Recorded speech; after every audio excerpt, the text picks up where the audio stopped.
Hey folks, Dan Frio here with your opening bell for June 9th, 2025. So the topic that we're going to talk about today is, and I know you guys might say the Fed is irrelevant at this point, we're going to focus in on the data that the Federal Reserve is going to monitor because they're actually coming out in 9 days. They're going to tell us what exactly they're going to do. Now, a lot of people don't think the Federal Reserve has much control right now because they think it's all in the Trump trade and the tariffs and the tax bills and all these other things. But the Federal Reserve is still in control of a lot of interest rates, well, at least the short end of the curve. I'll explain that a little bit. And then what we're going to do, focus on the rest of this video, is the data that they're going to look at all this week, and it's coming in the truckloads on what they're going to look at and monitor. I'm going to go through each one of these items with you briefly, just to explain where the previous number looked like, what they're expecting this time, and how those things through there will affect these things over here. So my name is Dan Frio. I do this report actually 2 times a day to help you guys understand what's going on with these things. And the reason why is I'm actually a federally licensed mortgage loan officer. I work at a federal bank, so I'm licensed in all 50 states as well as Puerto Rico. I'd love to be able to help you if you're looking to buy or refinance in this market. Our slogan's one application, one credit pool. We're going to shop your loan over 30 different lenders. How does that work? Well, I'll show you that in the end of this video. So let's, without further ado, let's get to these things over here. So here's what we're going to focus in on in this video. We're going to focus in on the economic calendar, but what I wanted to talk about first is right through here, the Trump trade. The tariffs with China, it was postponed yesterday. And the last time this happened, they kicked the can about 90 days and the markets rallied, I think, about 1,000 points. Mortgage rates plummeted. And I'm like, okay, might be a good start to the week. I'm going to go over that with you here in a second, but it wasn't the greatest start that we thought of. But what we want to focus in on first is right through here. The CME FedWatch tool, the Federal Reserve is going to be meeting in 9 days. What are they going to look at, or what do they look at? And what would make their decision to cut rates? Well, let's get over to the data, and I want to show you the data that we have. This showed the data that we expect to come in, and then if those numbers do come in, what it should do for mortgage rates. So let's get over to it. Here's the calendar we have for today. Let's first go over to what the Federal Reserve monitors. So here's what they monitor. They monitor inflation by the PCE, not CPI or anything like that. They monitor by the PCE. Well, this number came in recently, and it came in at 2.1. It keeps coming down. We're 0.1 away from where the Fed wants us on inflation. But here's the problem. We have all these tariff deals and everything else that are screwing everything up. But if we go back to this, the other piece of this puzzle we saw was the unemployment rate. Well, we got that last week, and it ticked right in tune with 4.2. A lot of people thought this was going to skyrocket to maybe 5%. Well, it didn't. One last piece of the puzzle that's coming in, if you can see right over my head, is the GDP. We have that figure coming in here this week. So let's get to the economic calendar and break this down. So here's what we're getting so far today and throughout the rest of the week. We have consumer inflation expectations. Well, this is expectations, so we'll focus in on, I'll give you these numbers tomorrow as they come in, but I'll show you these at the closing bell today as they came in and what the markets, or how the markets reacted to them, because this one's coming in an hour and this one's coming in at 1 o'clock today. So consumer inflation numbers are coming out, as well as the Atlanta Fed's GDP. Now, this number was negative last time in the charts right through here, I think it was, negative 0.2. So we're going to see how that number fares. The next thing we have coming in tomorrow on Tuesday, we have a 3-year bond auction, which is, I focus in on these things just to see how much of a rate it's taking to get rid of this debt. Is it taking higher rates or lower rates? That gives us a supply and demand of that number right through there.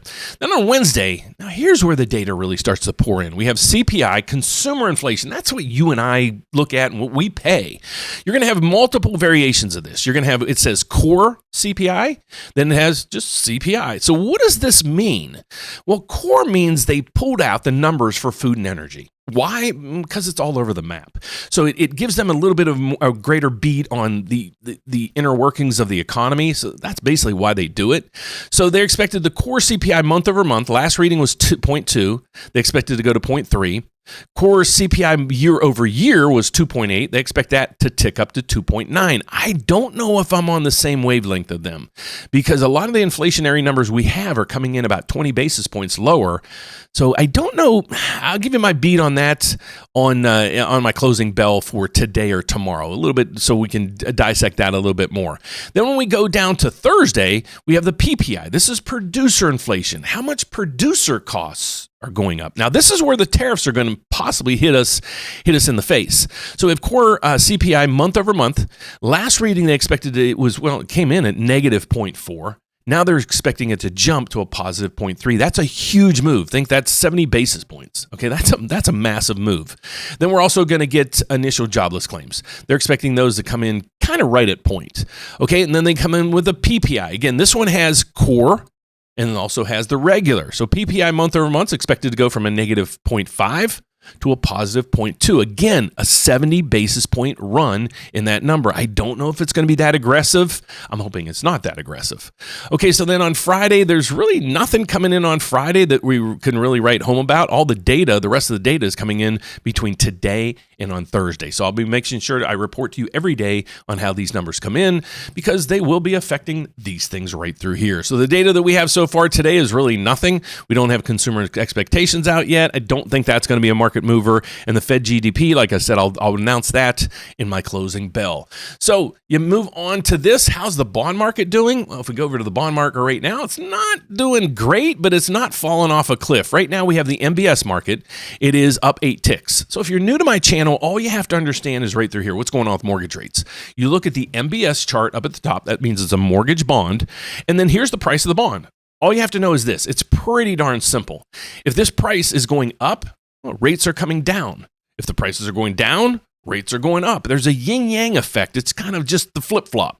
So as this market runs up, that's good news for rates because it means they're coming down. Right now, what we see in the stock market, we have the Dow Jones down 137. The market was basically just flat when I started this video, but the Dow Jones is down 137. Not sure what happened there, but the rest of the markets are just completely flat. We go over to oil. Oil's down as well. That's helping on the inflationary side. We want oil below $65 a barrel. $60 a barrel is probably the key point there. That's enough for the oil companies to make money, believe it or not, and it's also enough to give us consumers a little bit lower gas prices. So that's what we're seeing on that front. You go over to the cryptocurrencies, it is taking off today. We got Bitcoin over 107,000. We bought into this position about 60,000 back in September. So if you ever watch me do a stock talk, I usually do stock talk Tuesdays. Join us. We talk about these investments and more. So that's our report for today, folks. So really no economic news out just yet.